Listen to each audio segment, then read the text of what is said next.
మాజీ PCC chief Uttam Kumar Reddy MP పదవికి రాజీనామా చేసే యోచనలో ఉన్నట్లు సమాచారం.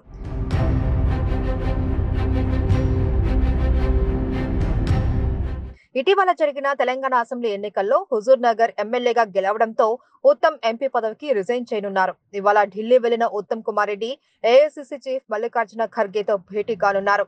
తెలంగాణ సీఎం, డిప్యూటీ సీఎం అభ్యర్థుల ఎంపికపై చర్చించనున్నారు.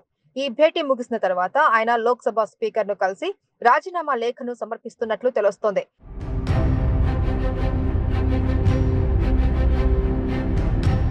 మరోవైపు కాంగ్రెస్ నుండి సీఎం రేస్ లో ఉన్న ఆయన ఇవాళ సడన్ గా ఢిల్లీ వెళ్లడం పొలిటికల్ సర్కిల్స్ హాట్ టాపిక్ గా మారింది. ఇక తెలంగాణ నెక్స్ట్ సీఎం ఎవరు అని అందరిలో తీవ్ర ఉత్కంఠ నెలకొనగా ఈ రోజు సాయంత్రం సీఎం అభ్యర్థి పేరు ప్రకటిస్తామని ఖర్గే స్పష్టం చేశారు. దీంతో ఇవాళ సాయంత్రం సస్పెన్స్ వీడనుంది.